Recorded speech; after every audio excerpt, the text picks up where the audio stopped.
যদি না হয় সংসদে, সমাধান হবে রাজপথে। প্রস্তুত আছেন?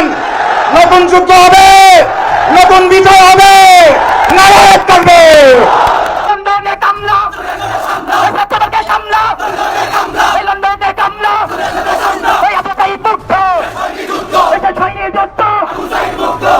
খেলতে নামছি, খেলবো, হোক মৃত্যু অথবা বিজয়, দুইটার যে কোনো একটা অ্যাচিভ করবো। এই মুহূর্তে ক্ষমতাসীন সর্বোচ্চ নেতা আছেন, তার স্পষ্ট বার্তা লড়াইয়ের মাঠ থেকে পেছনে যাবে না। এখানে ঘরে ঘরে বীরদের জন্ম হয়। আমরা লড়াই চালিয়ে যে বর্তমান ক্ষমতাসীন প্রধান গুটিবাজ মীর জাফর সেই কাজগুলো করতেছে। এই 70 ভাগ জনগণ ফ্যাসিবাদের বিরুদ্ধে দৃঢ় অবস্থান নিয়েছে, গণভোটে হ্যাঁ বলে সেই জনগণের বিজয় হবে। নতুন করে কেউ ফ্যাসিবাদ কায়েম করতে গেলে তাদেরকে অনুরোধ করবো, নিকট অতীতের তাদের পরিণতি থেকে শিক্ষা গ্রহণ করুন।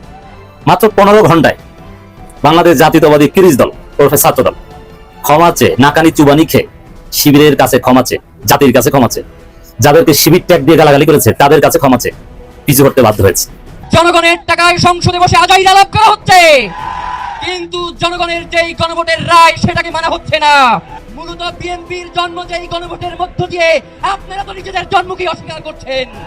অন্যদিকে নতুন এক হুমকি সবার হুঁশ উড়িয়ে দিয়েছে, মতো নাকানি চুবানি খাওয়াচ্ছে এমন এক ঘোষণা করেছে যা উড়িয়ে দিয়েছে, পরিষ্কার জানিয়ে দিয়েছে তবে তারা এমন সব সারপ্রাইজ দেবে যা শত্রুদের চিন্তা ভাবনার বাইরে থাকবে। আসসালামু আলাইকুম প্রিয় দর্শক শ্রোতা, আশা করি সবাই ভালো আছেন। নতুন একটি ভিডিওতে সবাইকে স্বাগতম। বাংলাদেশের চলমান রাজনৈতিক প্রেক্ষাপট নিয়ে ভিডিওর শুরুতেই বেশ কিছু ভিডিওর অংশ বিশেষ আপনারা দেখেছেন। মূলত আজকের এই ভিডিওটিতে সেই সকল ভিডিওর বিস্তারিত আলোচনা দেখতে পারবেন। ভিডিওর শুরুতে যে সকল ভিডিও দেখেছেন তা থেকে হয়তো ইতিমধ্যেই আন্দাজ করতে পেরেছেন আজকের এই ভিডিওটি কতটুকু গুরুত্বপূর্ণ হতে চলেছে। অতএব চলুন কথা না বাড়িয়ে একটি লাইক দিয়ে সম্পূর্ণ ভিডিওটি দেখে আসি। মাত্র 15 ঘন্টায় বাংলাদেশ জাতীয়তাবাদী কিরিশ দল ওরফে ছাত্র দল ক্ষমা চেয়ে, নাকানি চুবানি খেয়ে, শিবিরের কাছে ক্ষমা চেয়ে, জাতির কাছে ক্ষমা চেয়ে, যাদেরকে শিবির ট্যাগ দিয়ে গালাগালি করেছে তাদের কাছে ক্ষমা চেয়ে পিছু হতে বাধ্য হয়েছে। এমনকি বিএনপির লাগারে লাগা ধান লাগা ভিসি তিনিও নড়ে চড়ে বসেছেন যে ছাত্র দলের সন্ত্রাসীদের বিচার করার আশ্বাস দিচ্ছেন, তাদের ছাত্রত্ব বাতিল করার ঘোষণা দিয়েছেন, যা সাংবাদিকদের উপর হামলা করেছে। দর্শক, সাংবাদিকদের উপর হামলা, শিবিরের উপর হামলা, এটা কিন্তু একাকার। শাহবাগ থানার ভিতরে ঢুকে যে মব সৃষ্টি করেছে ছাত্রদল, প্রথমে ছাত্রদলের সভাপতি আমাদের রাকিব ভাই তিনি দুঃখ প্রকাশ করেছেন যে না, এরকম মব করা ঠিক হয়নি, ভবিষ্যতে আর মব করবে না। ক্ষমা চাওয়া, নাকানি চুবানি খাওয়া, নাকে খত দেওয়া ওখান থেকে শুরু। শিবিরের স্ট্র্যাটেজির কাছে, কৌশলের কাছে কত কঠিন ধরা খেয়েছে দেখেন। এরপরে ওরা যে অভিযোগে মব করেছে সে অভিযোগ ডিবাং হয়েছে, রাষ্ট্রীয়ভাবে সার্টিফিকেট প্রাপ্ত। কিভাবে? পুলিশ তদন্ত করেছে, তদন্ত করে দেখে যে না, এই স্ক্রিনশট শিবির নেতাদের নামে অন্য কেউ ছড়িয়েছে, তবে কোনো সমস্যা নেই। Very good. এর মানে এক পর্যায়ে ছেড়ে দিয়েছে। যে ছেলে থানায় জিডি করতে গিয়েছিল তাকে কিন্তু প্রথমে আটকে রেখেছিল, পরবর্তীতে ছেড়ে দিতে বাধ্য হয়েছে। মানে বিএনপির পুলিশের পরাজয়, এটা শিবিরের নৈতিক বিজয়। শিবিরের বিরুদ্ধে যে অভিযোগ এটা ডিবাং হয়ে গিয়েছে, যাচাই বাছাই শেষে তাকে ছেড়ে দেওয়া হয়েছে। না, শিবিরের কেউ এর সাথে জড়িত না। ছাত্র দলের এরা যে কতটা কুরুচিপূর্ণ, তারেক রহমান, জুবাইদা রহমান, জাইমা রহমান, এদেরকে জড়িয়ে এত নোংরা কথাবার্তা, এত জঘন্য কথাবার্তা এরা ছড়ায়, আপনি অবাক হবেন যে মিনিমাম রেসপেক্ট, মিনিমাম সম্মানবোধ তারেক রহমান, জুবাইদা রহমান, জাইমা রহমান এদের প্রতি ছাত্র দলের ছাত্রীদের নাই। এরা নিজেদের মা বাবাকে নিয়ে পর্ন ভিডিও বানাতো, দ্বিধাবোধ কেউ নাই, এরা এতটাই নিকৃষ্ট। দর্শক, অনেক বাড়াবাড়ি করেছিল, মাফ করেছিল, সেই করেছিল, কিন্তু শিবির দৃঢ়তার সাথে পরিস্থিতি মোকাবেলা করছে। শিবির যদি চাইতো পিটিয়ে ওদেরকে ক্যাম্পাস ছাড়া করে দিতে পারতো। শিবির কি, কত শিবির বাংলাদেশে আছে। রাত 8টায় ভিসি চত্বর থেকে শিবির মিছিল করেছে, দেখেছেন লোক আর লোক, ছাত্র আর ছাত্র। ঢাকা বিশ্ববিদ্যালয় পুরোটাই মনে হয় শিবির। এমনি ডাকসুতে ছাত্র দলের 4 গুণ 3 গুণ বেশি ভোট পায়নি, জনশক্তি আছে বলে ভোট পেয়েছে। ছাত্র দলের যে কিছু গুটি কয়েক টোকাই, ওদেরকে খেয়ে ফেলতে পারতো শিবির, কিন্তু না, শিবির ধৈর্য ধরেছে, নৈতিক বিজয় হয়েছে। এরপরে প্রথমে ছাত্রদল সভাপতি দুঃখ প্রকাশ গেল, সাংবাদিকদেরকে প্রথমে বললো যে ওরা সাংবাদিক না, ওরা শিবির, ওরা গুপ্ত শিবির। কিন্তু সেই গুপ্ত শিবিরের কাছে ক্ষমা চেয়েছে ছাত্রদল সেক্রেটারি নাসিরউদ্দিন নাসির, আমাদের কোচি নাসির বলি মজা করে আমাদের ভাইকে। তিনি ফেসবুকে লিখেছেন, গতকাল একটি গুরুত্বপূর্ণ ফেসবুক পোস্টকে কেন্দ্র করে ঢাকা বিশ্ববিদ্যালয় ক্যাম্পাস সংলগ্ন শাহবাগ থানায় একটি অনাকাঙ্ক্ষিত ঘটনা ঘটেছে। প্রকাশ্য ও গুপ্ত শিবিরের নেতাকর্মীদের সৃষ্টিকৃত মব, মানে এই সাংবাদিকদেরও কিন্তু গুপ্ত শিবির বলে। ওরা বলে, ওরাই আবার ক্ষমা চায়, মানে ওদের এটা ব্যাকফায়ার করছে। ওরা গুপ্ত বলতে যে তারেক রহমানের অবস্থা খারাপ, তারেক রহমানকে গুপ্ত বানিয়ে দিয়েছে বাংলাদেশ। তারেক রহমান খাম্বায় খাম্বায় গুপ্ত লেখা, মানে ওদের ন্যারেটিভ ওরা ধরা গেছে, এটা আরেকটা পরাজয়। তো এখানে মব নাকি করেছে, ছাত্রদল সভাপতি বলছে যে ছাত্রদল মাফ করেছে, ঠিক হয় নাই, আর কোচি নাজির বলছে শিবির নাকি মাফ করেছে। মানে সবচেয়ে পাগল কোথা থেকে আসে। আর এই নাসির নিজেই স্কুল জীবনে শিবির করেছে, এটা সবাই জানে। সেই জন্য তিনি গুপ্ত গুপ্ত বলেন, যে বেশি গুপ্ত গুপ্ত করে ও নিজেই আসলে একসময় শিবির করতে হবে, এখন জামাতের প্রতি একটা কানেকশন আছে।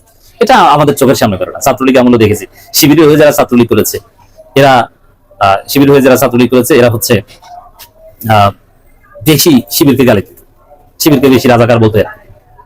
হ্যাঁ, মানে শেখ হাসিনা বলতো ওইটাকে সবচেয়ে ভালোভাবে ধারণ করতে পারতো শিবির থেকে যারা ছাত্রলীগে গিয়েছে তারা। তো এখনো যারা শিবির থেকে ছাত্র দলে গিয়েছে বা যারা গুপ্ত, ওরাই বেশি গুপ্ত গুপ্ত বলে। আমি চ্যালেঞ্জ দিয়ে বলছি, দায়িত্ব নিয়ে বলছি, বুকে হাত দিয়ে বলছি, যারা ছাত্র দলের মধ্যে যারা দেখবেন যে প্রতিপক্ষকে বেশি গুপ্ত গুপ্ত বলে, ওরাই আসল গুপ্ত, ওদের দুর্বলতা আছে। আমি চিনি, কারণ আমাদের বন্ধু বান্ধব ফ্রেন্ড সার্কেলের লোকজনই তো এখন ছাত্র দলের বড় বড় নেতা। সবার নারী নক্ষত্র জানে, কখন কোন প্রোগ্রামে, কবে মোতালা প্লাজায় গিয়েছে, কবে শহীদ মিনারের পাশে গিয়েছে, কবে ঢাকা মেডিকেলের গেটে যে ছাত্র দল করেছে, কখন নয়পল্টন গিয়েছে, আমরা সব জানি। অতএব এইসব আমাদের কাছে প্রাপ্ত তথ্যের আলোকে বলছে, যারা বেশি গুপ্ত গুপ্ত করে ও শিবিরের সুবিধা বলবে, আর দুর্বলতা ওর বাপ জামাত, ওর 14 গোষ্ঠীর মধ্যে প্রচুর জামাত। এই দুর্বলতা থেকে ও প্রতিপক্ষকে গুপ্ত বলে গালি দিয়ে নিজের দুর্বলতা রাখার চেষ্টা করে। সামনে কমিটি দিবে, ওই কমিটিতে পদ পাওয়ার জন্য অতি ছাত্র দল সাথে। তো দর্শক, একটি উত্তেজনকর পরিস্থিতি চলাকালীন সংবাদ সংগ্রহ করতে গিয়ে ঢাকা বিশ্ববিদ্যালয় সাংবাদিক সমিতির কয়েকজন সদস্য আহত হয়েছেন বলে আমরা জানতে পেরেছি।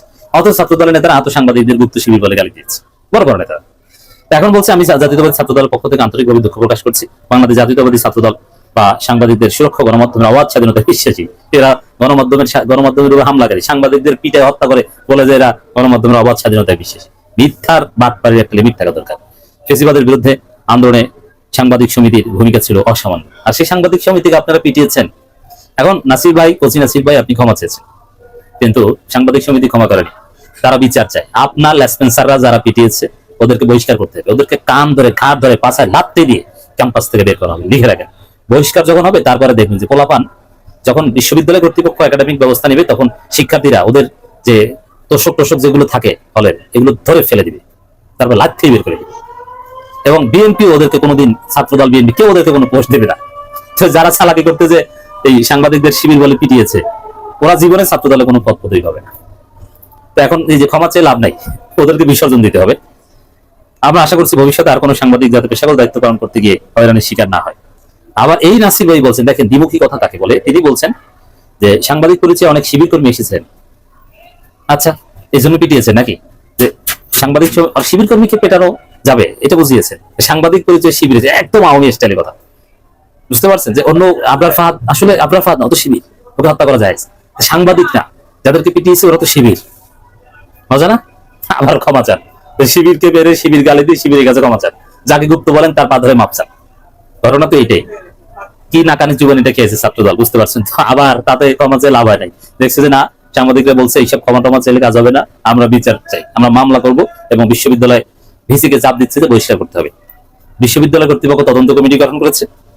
আর ছাত্রদল এরপর বলছে যে যেহেতু দেখছে কোনো উপায় নাই, এখন একটি গুরুত্বপূর্ণ অশালীন ফেসবুক পোস্টকে কেন্দ্র করে ঢাকা বিশ্ববিদ্যালয় ক্যাম্পাস সংলগ্ন শাহবাগ থানা যে ঘটনা ঘটেছে, এই জন্য তদন্তের জন্য ছাত্রদলের কেন্দ্রীয় সংসদ একটা তদন্ত কমিটি গঠন করেছে। মানে এটা কি করবে? তদন্ত কমিটি গঠন করে ছাত্রদলের কয়েকজনকে বহিষ্কার করবে, কারণ যেহেতু বিশ্ববিদ্যালয় কর্তৃপক্ষ তাদের বহিষ্কার করবে, তার আগে ছাত্রদল বহিষ্কার করবে।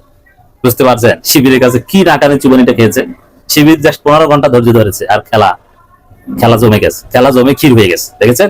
শিবির জিন্দাবাদ। ঢাকা বিশ্ববিদ্যালয়ে ভয়ঙ্কর উত্তপ্ত পরিস্থিতি তৈরির ক্ষেত্রে 4টি চরিত্র খুবই গুরুত্বপূর্ণ।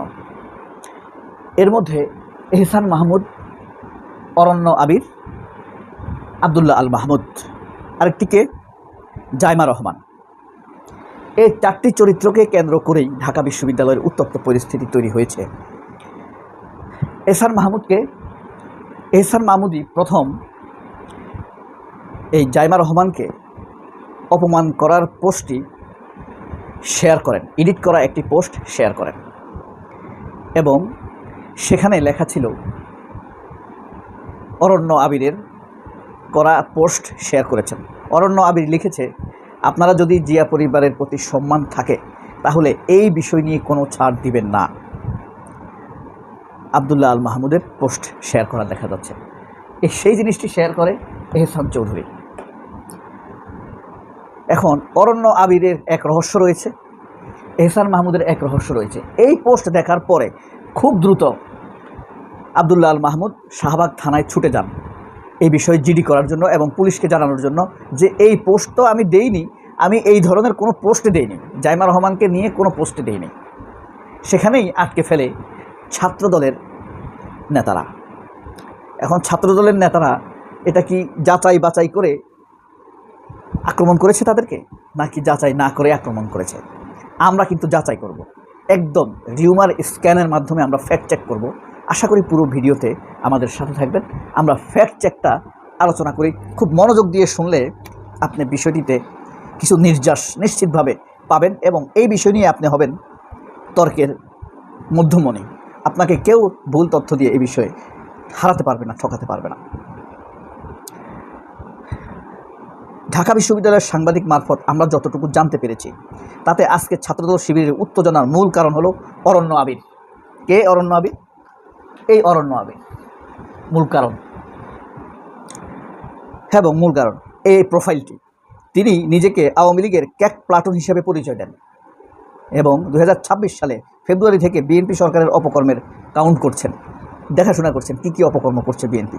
তবে সম্ভবত এটা বট আইডি, ছবি তথ্য কিছু নেই। প্রোফাইল আচ্ছা, 7 অক্টোবর লিঙ্কে তা অরণ্য আবির নামক প্রোফাইল থেকে আজ একটি স্ক্রিনশট শেয়ার করা হয়, যাতে দাবি করা হয় ডাকসুতে শিবির প্যানেল থেকে নির্বাচন করা আবদুল্লাহ আল মাহমুদ জাইমা রহমানকে অপদস্থ। সেই জিনিসটি শেয়ার করে যে জাইমা রহমানকে অপদস্থ করে স্ট্যাটাস দিয়েছে আবদুল্লাহ আল মাহমুদ, এই জিনিসটি শেয়ার করে, যাতে দাবি করা হয় তিনি এটা করেছেন, জাইমা রহমানকে নিয়ে নোংরা মন্তব্য করেছেন। এখন রিউমার স্ক্যানারে যা বলে ফ্যাক্ট চেক করে জানা যায় আবদুল্লাহ আল মাহমুদ এমন কোনো পোস্ট দেননি এবং এটা দেখেই তিনি বিচলিত হন, তার বিরুদ্ধে মিথ্যা ছড়ানো হয়েছে। তিনি দ্রুত শাহবাগ থানায় ছুটে যান এবং আবদুল্লাহ আল মাহমুদ এমন কোনো পোস্টটি দেওয়া হয়েছে এহসান মাহমুদ চৌধুরী নামের একটি প্রোফাইল থেকে। কে? এই এহসান মাহমুদ চৌধুরী নামের এক প্রোফাইল থেকে এই পোস্টটি দেওয়া হয়েছে, সেইটা শেয়ার করেছে অরণ্য আবির। বুঝতে পারছেন? এখন শেষ হতে পারত, কিন্তু অরণ্য আবির প্রোফাইল থেকে আবারও পোস্টটি শেয়ার করে ছাত্রদলকে প্রতিশোধ নেওয়ার জন্য আহ্বান জানানো হয়। এতে লেখা যায়, যদি চুরি না পরে থাকেন তাহলে এখনই শিবিরের উপরে প্রতিশোধ নিন, জাইমা রহমানের সম্মান রক্ষা করুন। এভাবে উস্কানি দেয় কে? অরণ্য আবির। তিনি সম্ভবত সেখানে প্রথমে হামলার সাথে মুখে পড়েন। এরপর এবি জোবায়ের, মোসাদ্দেক, এই এহসান মাহমুদ যখন থানায় যায় তাকে হামলা করা হয়। এবি জোবায়ের এবং মোসাদ্দেক তাকে উদ্ধার করার জন্য সেখানে গেলে তারাও হামলার মুখোমুখি হয়। এই যে সম্পাদক নাহিদুজ্জামান শিপন ভিডিওতে এবং শিপন, তারপরে আপনার নাহিদুজ্জামান শিপন,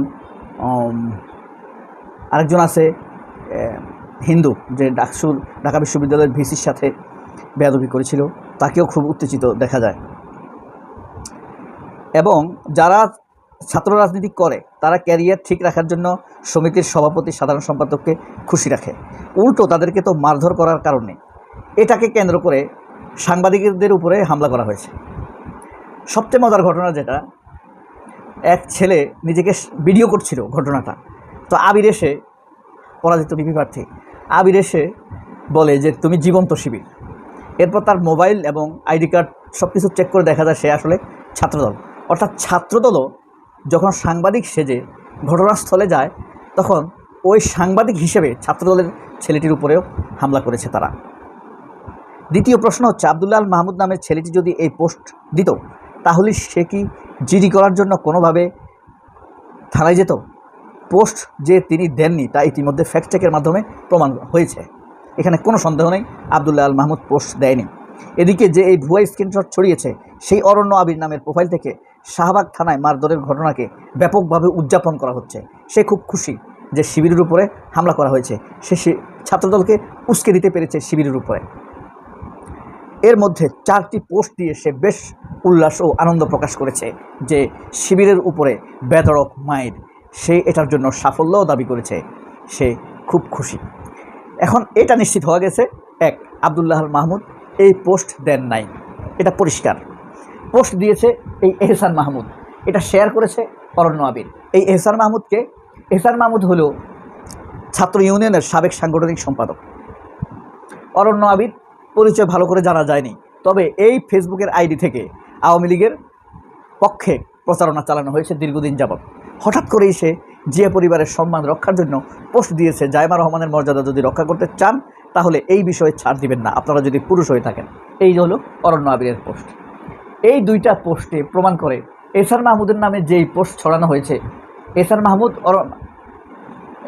আব্দুল্লাল মাহমুদের নামে যে পোস্ট ছড়িয়েছে, পরবর্তীতে অরণ্য আবির সেটা শেয়ার দিয়েছে, এহসান মাহমুদের নামে বিরুদ্ধে এটা ষড়যন্ত্র করে শিবির এবং ছাত্রদের মধ্যে একটি সংঘাত বাঁধিয়ে দেওয়ার জন্য চেষ্টা করা হয়েছে।